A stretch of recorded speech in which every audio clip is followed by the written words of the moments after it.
di hadapan-Mu Tuhan. Terima kasih Bapa. Biarlah hidup kami semakin hari semakin selaras dengan jalan-jalan Tuhan dan rencana-Mu ya Bapa.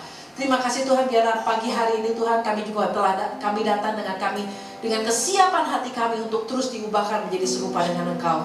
Urapi hamba-Mu untuk menyampaikan apa yang menjadi isi hati Tuhan, dan urapi setiap hati dan telinga kami untuk mendengar dan menangkap tepat pesan Tuhan seperti yang Tuhan mau. Terima kasih Bapa. Di dalam nama Yesus kami sudah berdoa, kami mengucap syukur. Haleluya. Amin. Puji Tuhan. Shalom. Oke, pesan Tuhan buat kita di minggu ini menjadi pengurus yang baik ya. Diambil dari Lukas 12 ayat yang ke-42, kita baca Lukas 12 ayat yang ke-42. Dikatakan, jawab Tuhan, jadi siapakah pengurus rumah yang setia dan bijaksana yang akan diangkat oleh tuannya menjadi kepala atas semua hambanya untuk memberikan makanan kepada mereka pada waktunya. Ini yang menjadi ayat utama dari pesan Tuhan buat kita di minggu ini.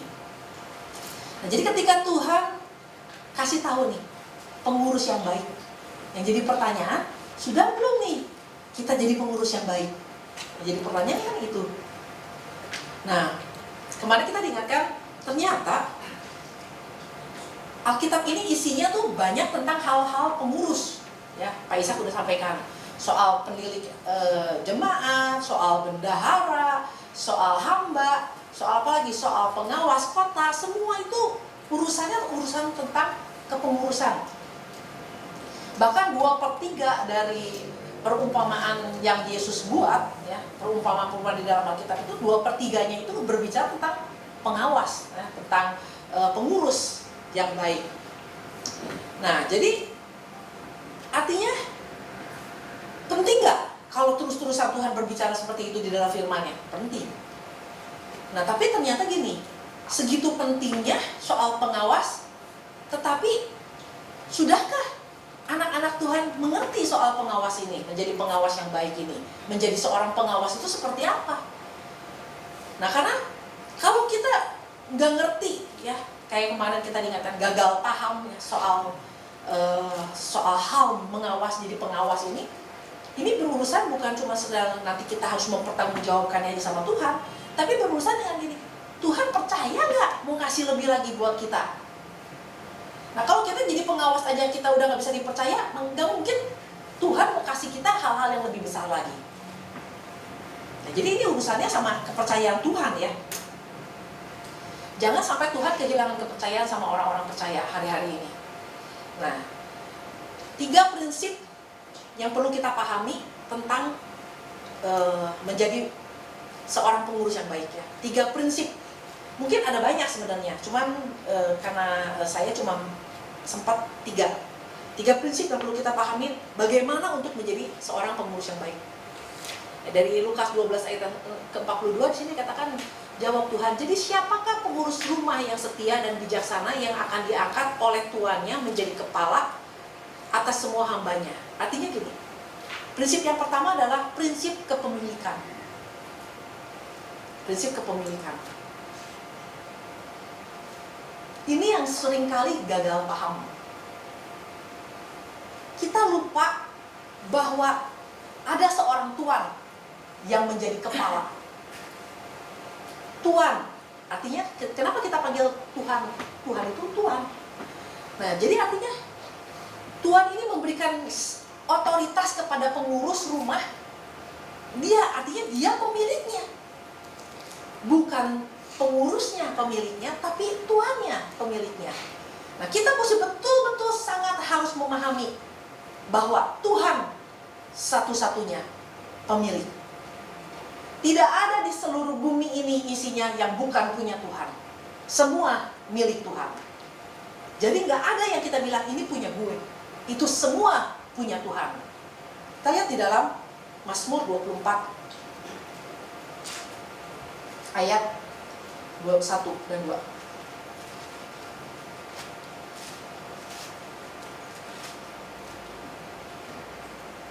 Tuhanlah yang mempunyai bumi serta segala isinya. Mempunyai bumi dan segala isinya. Dan dunia serta yang diam di dalamnya. Sebab dialah yang mendasarkannya di atas lautan dan menegakkannya di atas sungai-sungai. Jadi dari ayat firman Tuhan ini kita jelas firman Tuhan katakan bahwa Tuhan pemiliknya. Kalau dibaca lagi banyak, Mazmur 50 ayat 10, Hagai 2 ayat 9 itu juga berbicara bahwa Tuhan pemilik.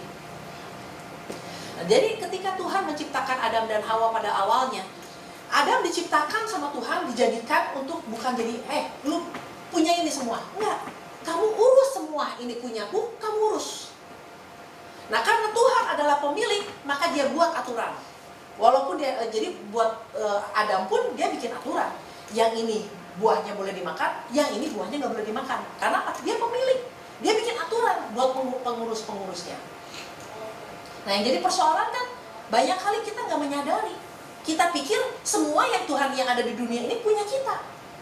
Nah kenapa Indonesia bermasalah hari-hari ini? Kenapa begitu banyak koruptor? Karena dia nggak sadar para pejabat itu diangkat, dipilih untuk mengurus bangsa ini, bukan untuk memiliki. Begitu diangkat jadi pejabat, langsung berubah pikirannya. Wah, gue ambil ini, gue pengen ini, gue pengen ini, sampai akhirnya jadi koruptor. Nah, kalau kita melihat koruptor aja, sebel nggak? Sebel. Jangan-jangan kita pun, ketika kita dipercayakan untuk jadi pengurus, jangan-jangan kita juga laga kita mirip koruptor. Apa yang sebenarnya harus diurus, akhirnya dipunyain sama kita. Makanya ketika Tuhan bilang, kembalikan persepuluhan supaya ada bendahara, ada makanan di rumahku. Banyak kali orang kan bilang, itu nggak penting. Nah pemiliknya bilang, kembaliin. Tapi pengurusnya bilang, nggak mau. Tuhan bilang, wah lu mah rampok. Sama kan, koruptor sama rampok sama kan? Sama. Nah dalam hal kita mengiring Yesus pun juga, mungkin dalam kehidupan kita, kita sebenarnya banyak merampok punya Tuhan. Tapi Tuhan ingatkan, untuk menjadi seorang pengurus yang baik, yang perlu kita sadari adalah, pemiliknya cuma Tuhan. Kita cuma dipercayakan sama Tuhan. Kita ingat kisah Daud. Kalau sampai Daud menjadi seorang yang dikatakan hatinya selaras dengan hati Tuhan, itu karena memang dia orang yang menyadari siapa pemilik, siapa pengurus. Kita lihat di dalam 1 Tawarin 29.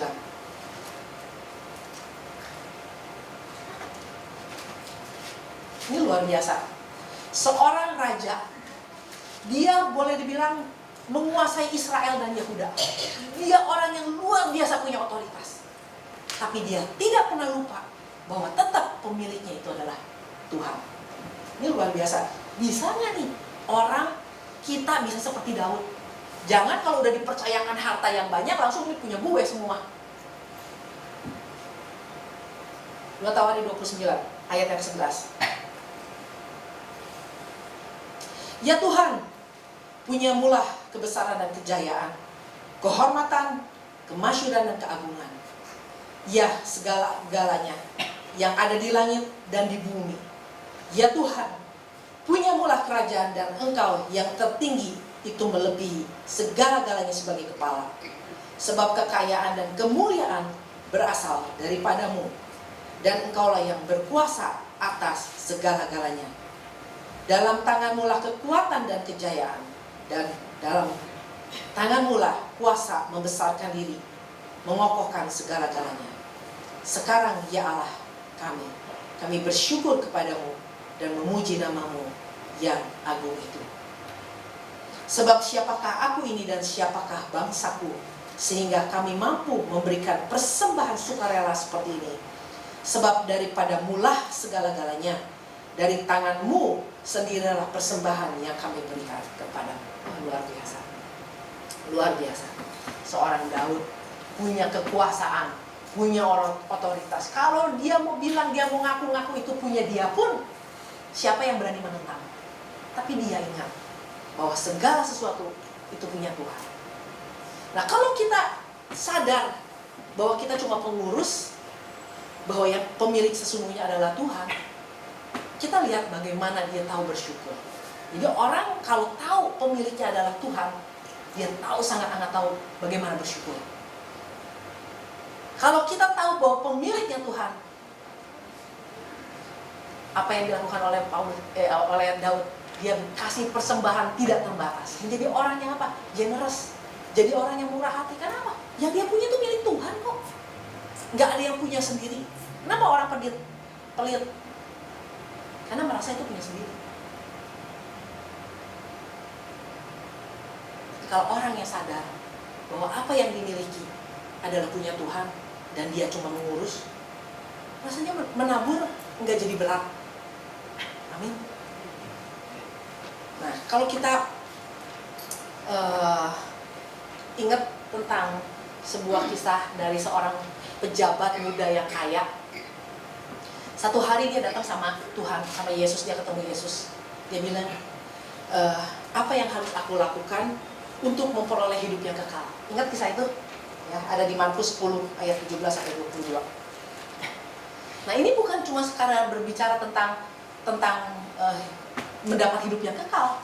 Kalau kita perhatikan, kisah ini adalah kisah tentang kepengurusan. Nah, jadi ketika berbicara sama Tuhan, akhirnya orang ini bilang bahwa semua nih hukum Taurat, hukum-hukum yang diajarin tuh semua udah aku lakukan. Gak mencuri, aku gak mencuri. Gak membunuh, aku gak membunuh. Aku gak berzina. Semuanya udah dilakukan. Bahkan saya percaya kalau dia memang dia bilang dia ngaku dia seluruh hukum sudah dilakukan, dia termasuk orang yang bayar persepuluhan nggak? Bayar persepuluhan. Termasuk orang yang buah sulung nggak? Termasuk buah sulung. Karena dia orang yang ngerti firman. Tapi ketika Tuhan bilang, oh semua udah dilakukan, bagus kalau gitu. Sekarang hartamu kasih buat orang-orang miskin. Lalu apa yang dilakukan? Dia pergi dengan sedih. Kenapa? Karena hartanya banyak. Nah, artinya gini, orang sekalipun dia udah kasih persepuluhan, orang udah menabur, sikap hatinya, dia tetap dia merasa dia pemilik. Ketika pemilik yang sesungguhnya bilang, bagian dong kekayaan kamu buat orang-orang miskin, dia nggak mau kasih. Kenapa? Karena dia merasa dia yang milikin kok. Nah, jadi Tuhan sangat amat tahu sikap hati kita. Apakah kita menyadari bahwa kita seorang pengurus? Apakah kita pemilik? Apakah kita pengurus? Tuhan tahu banget. Walaupun udah mengembalikan persepuluhan, menabur, ya bisa aja itu cuma dilakukan sebagai perintah agama. Beda kalau kita bandingkan dengan Zakheus. Dia orang kaya nggak? Orang kaya. Tapi begitu dia ketemu Yesus, ketika dia sungguh-sungguh ikut Yesus, dia tahu Yesus begitu berharga buat dia. Dan dia punya satu komitmen, setengah dari kekayaanku aku akan bagikan kepada orang miskin. Bahkan kalau ada orang-orang yang aku tipu, yang pernah aku kerjain, aku ganti 4 kali lipat. Udah setengah dikasih orang miskin, yang setengahnya lagi dia pakai untuk gantiin orang-orang yang pernah dia tipu. Artinya ketika dia bertemu dengan pemilik yang sesungguhnya, dia nggak takut kehilangan apa-apa. Nah itu dia, kalau orang betul-betul punya hati pengurus, dia nggak akan pernah takut. Dia punya pemilik yang sesungguhnya.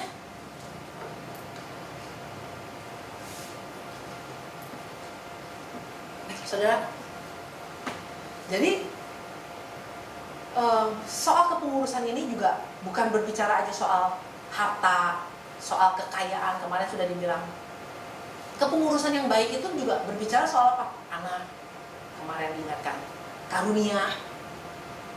Jadi karunia juga gini, kalau kita tahu bahwa kita cuma pengurus, segala sesuatu yang kita punya tentang karunia, mau karunia ngajar kayak, punya karunia untuk bernubuat kayak, itu semua berasal dari Tuhan, itu bukan milik kita. Jadi segala sesuatu karunia-karunia yang Tuhan kasih itu bukan cuma sekedar bisa diaktifasikan, harus disadari bahwa ini punya Tuhan. Segala sesuatu yang kita lakukan dengan karunia ini semuanya untuk kemuliaan Tuhan, bukan untuk dibikin cari duit. Banyak saudara, nggak sedikit orang yang pakai karunia untuk apa? Untuk kepentingan diri sendiri, untuk buat nama menjadi besar, untuk yang lumayan kalau khotbah dapat PK.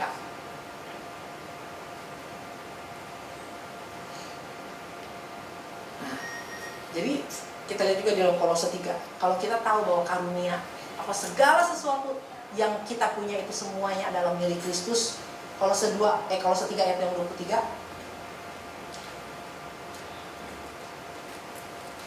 Maka kita akan menyadari ini, apapun juga yang kamu perbuatlah dengan segenap hatimu, seperti untuk Tuhan dan bukan untuk manusia.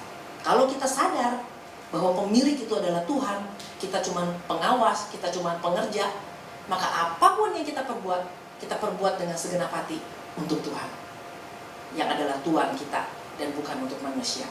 Amin. Oke, itu yang pertama. Yang kedua, prinsip yang kedua,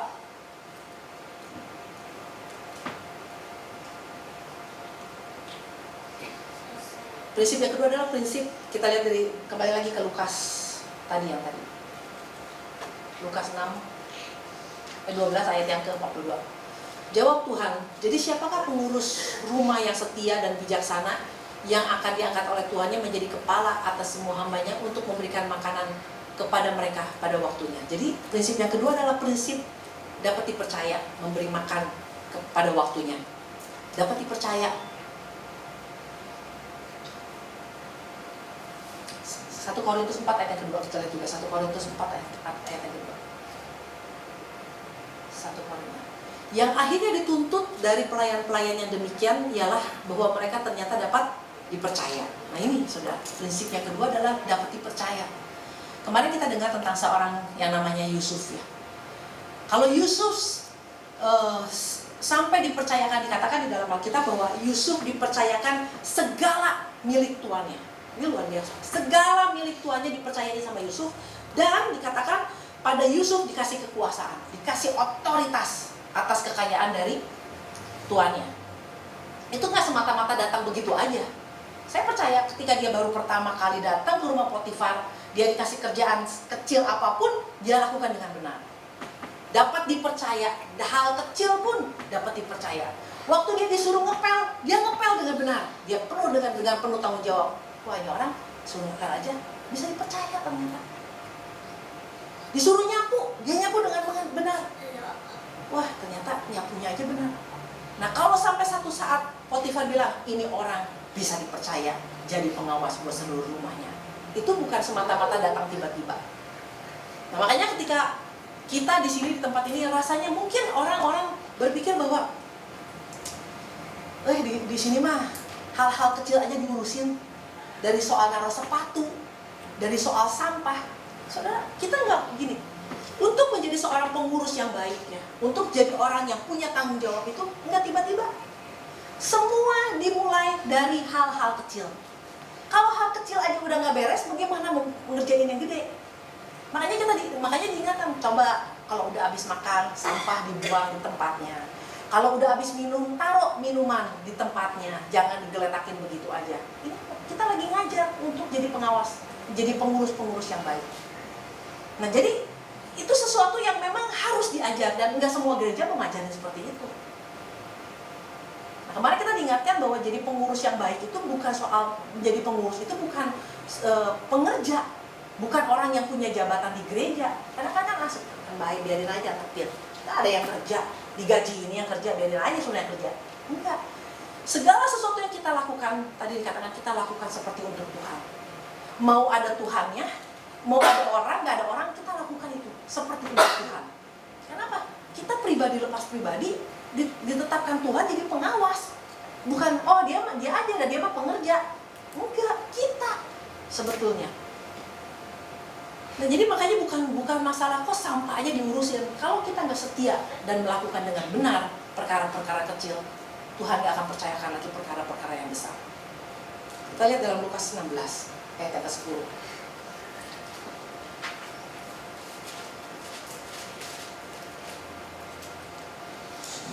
Barang siapa setia dalam perkara-perkara kecil, ia setia juga dalam perkara-perkara besar. Dan barang siapa tidak benar dalam perkara-perkara kecil, ia tidak benar juga dalam perkara-perkara besar. Ini firman Tuhan yang mengatakan ini.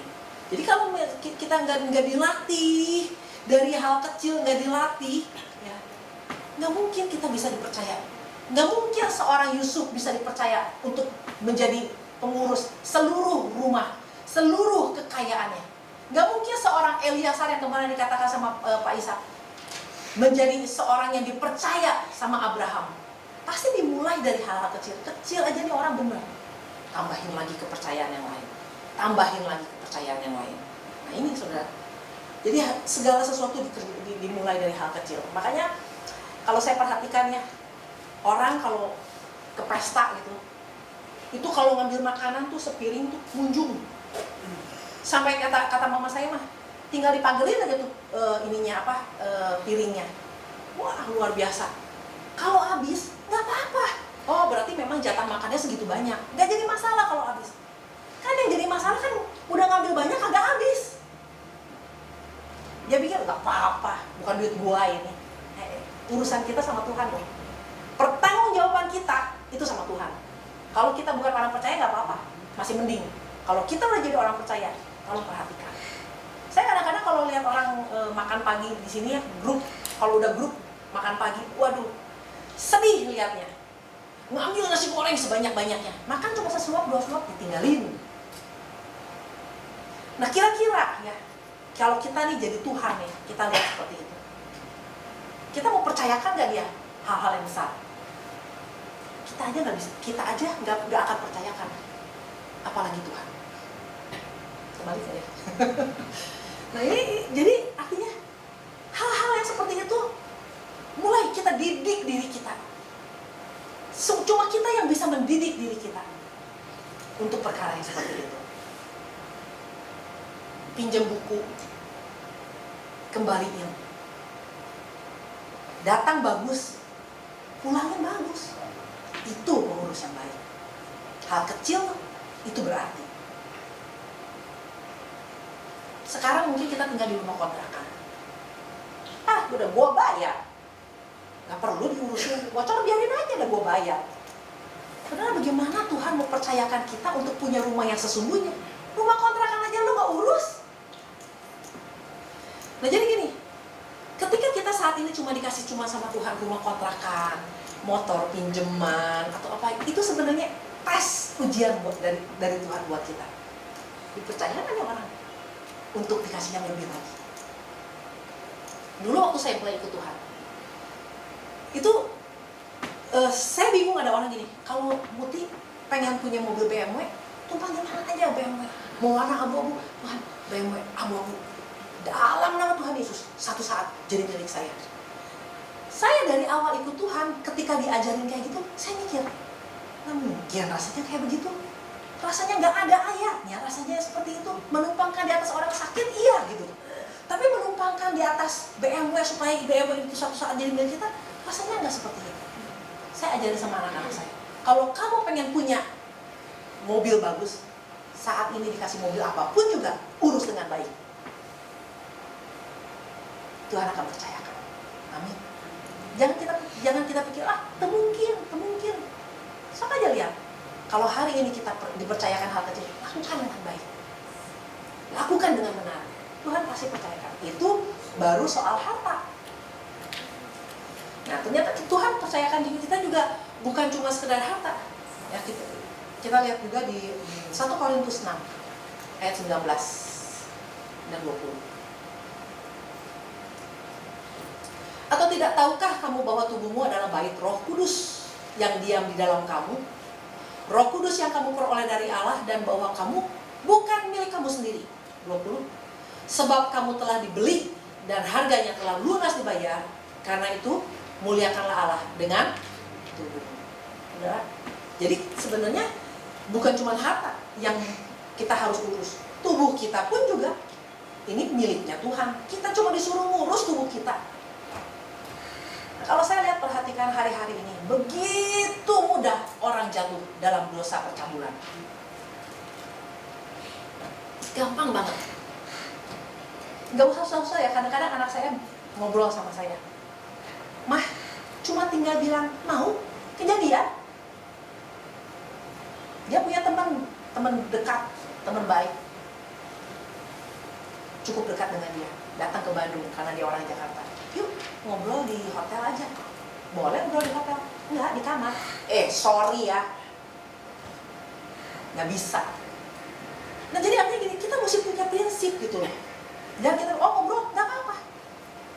Anak saya ngobrol aja di hotel, di kamar hotel kagak mau. Karena dia pegang prinsip. Bisa sesuatu bisa terjadi di dalam. Kenapa? Dia menghargai tubuh ini milik Kristus. Ada tuannya. Tubuh ini ada tuannya, bukan punya kita.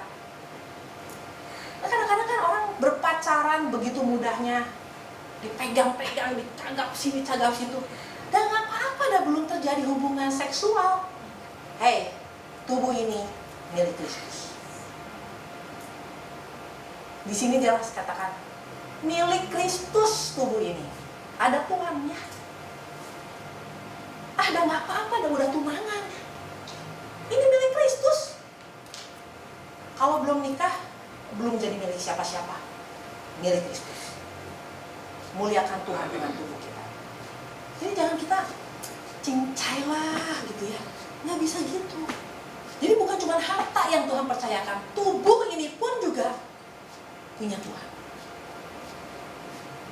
Hati-hati pacaran. Gak apa-apa lah.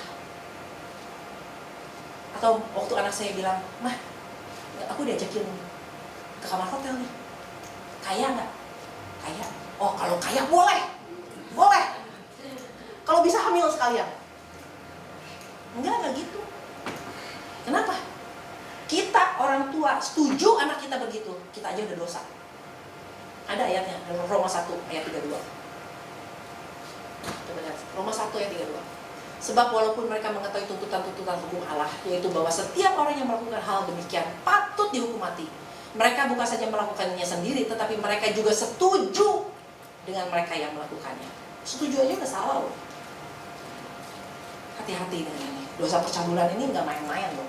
Ada ayatnya di dalam 1 Tesalonika 4 ayat yang ketiga. Coba lihat juga, 1 Tesalonika 4 ayat ketiga. Jadi masalah kekudusan itu masalah tanggung jawab kita terhadap Tuhan. Apakah kita bisa dipercaya apa enggak? Karena inilah kehendak Allah, pengudusanmu, yaitu supaya kamu menjauhi percabulan. Jadi percabulan itu nggak selalu harus hubungan seks dulu. Udah melakukan yang hal-hal yang menyentuh tubuh kita, bukan muhimnya. Tubuh ini bukan punya dia. Tubuh ini punya Kristus. Kecuali kalau udah nikah, kita jadi milik suami, suami jadi milik kita. Itu beda. Tapi selama belum menikah, tubuh ini milik Kristus. Nah, ini soal tanggung jawab loh. Saudara mau melakukannya silakan, ya jadi masalah. Saudara mau ngacak-ngacak hidup saudara, terserah, nggak apa-apa. Tapi Tuhan adalah pemiliknya. Kalau kita nggak bisa setia dalam perkara kecil nih, ya kalau kita mau bilang tubuh kita ini cuma perkara kecil, kalau kita nggak setia dalam perkara kecil, Tuhan mempercayakan lagi perkara-perkara yang besar, rasanya mikir dulu. Seringkali bukan karena Tuhan tidak memberkati kita, karena kita tidak bisa dipercaya. Makanya Tuhan bilang, itu aja lo nggak bisa, bagaimana mau dikasih hal-hal yang besar. Oke? Itu yang kedua. Prinsip yang ketiga adalah prinsip upah. Ayat Lukas 12 ayat yang ke-44. Coba kita lihat. Aku berkata kepadamu, sesungguhnya tuannya itu akan mengangkat dia menjadi pengawas segala miliknya. Ya, jadi ada upah. Akhirnya Tuhan akan percayakan lebih lagi. Nah, kadang-kadang gini, ketika kita disakiti sama orang, terus kita rasanya nggak punya kekuatan buat balas. Apa yang biasanya orang bilang? Tuhan itu juga nggak buta. Tuhan juga tahu lah. Pasti Tuhan yang balas. Ya kan? Kita sering bilang gitu kan kalau kita disakiti. Nah kalau kita lagi berbuat dosa, kalau kita jadi pengawas yang nggak baik, pengawas yang nggak jujur, pernah kita berpikir Tuhan juga nggak buta? Enggak kan? Kalau kita lagi jadi pengawas yang nggak jujur, kita pikir Tuhan buta. Tapi waktu kita sakit hati, disakiti sama orang, biarin Tuhan yang balas. Tuhan juga nggak buta. Tuhan memang nggak buta. Tuhan sebagai Tuhan, dia sangat mengawasi kita satu persatu. Untuk dia mempercayakan hal yang luar biasa, dia mesti yakin orang ini bisa dipercaya. Makanya dia mengawasi. Kita lihat di dalam Amsal 15 ayat yang ketiga. Amsal 15 ayat yang ketiga. Mata Tuhan ada di segala tempat, mengawasi orang jahat dan orang baik. Jadi jangan kita pikir bahwa nggak ada yang tahu. Seringkali kadang-kadang kita saya berpikir gini, kalau lagi rapat para pendeta ya, pasti tertib, pasti suasana rapat itu seperti surga, pasti di waktu makan bersama itu pasti tertib banget, WC-nya juga pasti bersih banget. Itu pikiran saya dulu. Ternyata enggak. Masuk ke kamar mandi, bekas pendeta pun juga bisa wastafel aja kagak dimatiin, ngocor begitu, orangnya udah keluar, dibiarkan ngocor gitu. Kadang-kadang saya, waduh, luar biasa ya. Kita tuh mata Tuhan ada di segala tempat mengasihi orang jahat dan orang baik. Waktu kita di WC, mata Tuhan ada nggak? Ada. Nah, kalau memang kita jadi gini, kalau Tuhan mau percayakan hal yang luar biasa buat kita, Dia mesti yakin karakter orang ini. Dia mesti yakin orang ini betul-betul bisa dipercaya. Waktu di WC pun dia mesti lihat. Betul nggak? Kita kalau percayakan segala sesuatu, kita mesti tahu benar nih bahwa ada orang bener nggak nih. Nah, baru Tuhan bisa kasih upah. Tuhan bisa kasih hal yang luar biasa. Jadi kalau segala sesuatu terjadi sampai hari ini, kita masih belum terima apa-apa, mungkin kita perlu lihat, sudah belum kita jadi orang-orang yang bisa dipercaya, yang siap terima upah dari Tuhan. Karena upah itu ada kok, janji Tuhan. Kolose 3 ayat yang ke-22 sampai 24. Hai hamba-hamba, taatilah Tuhanmu yang di dunia ini dalam segala hal. Jangan hanya di hadapan mereka saja untuk menyenangkan mereka, melainkan dengan tulus hati karena takut akan Tuhan. Apapun yang kamu perbuat, perbuatlah dengan segenap hatimu seperti untuk Tuhan dan bukan untuk manusia. Kamu tahu bahwa dari Tuhanlah kamu akan menerima bagian yang ditentukan bagimu sebagai upah. Kristus adalah Tuhan dan kamu hambanya. Wah, ini luar biasa saudara. Matius 25 ayat yang ke-21, ayat yang terakhir. Maka kata tuannya itu kepadanya, baik sekali perbuatanmu itu, hai hambaku yang baik dan setia. Engkau telah setia dalam perkara kecil, aku akan memberikan kepadamu tanggung jawab dalam perkara yang besar. Masuklah dan turutlah dalam kebahagiaan Tuhanmu. Ini luar biasa. Mau gak ini? Jadi bagian kita, sangat mau. Kita semua harus mengalami ini. Masuk dan turutlah dalam kebahagiaan Tuhanmu. Ini luar biasa. Tuh, kalau kita lihat dari Yesus aja ya, Yesus aja dia raja di atas segala raja. Ketika dia memberi makan 5.000 orang, ada sisanya, dia bilang, udah biarin aja, gua kan kaya, gua bisa buat lagi roti aja mah, timbang roti doang gua bisa bikin. Enggak, dia ngajar sama murid-muridnya, pungutin itu semua, jangan dibiarkan sebegitu. Ternyata ketika dipungutin, sisa ada kan 12 keranjang. Jadi hal-hal kecil Tuhan ajarin. Nah makanya kita harus setia gitu, jangan kita pikir bahwa udah makan gak habis, buang aja, makanan gak habis, buang aja. Kita tetap adalah pengurus, kita punya Tuhan, dan kita juga mau setia di dalam hal-hal yang kecil. Amin. Ya, kita mau belajar sama-sama ya, biar firman Tuhan pagi hari ini mengingatkan kita bahwa kita punya Tuhan, kita dituntut untuk menjadi orang yang bisa dipercaya, dan biarlah kita menjadi orang-orang pengurus yang baik yang terima upah hidup kekal. Amin. Demikian firman Tuhan.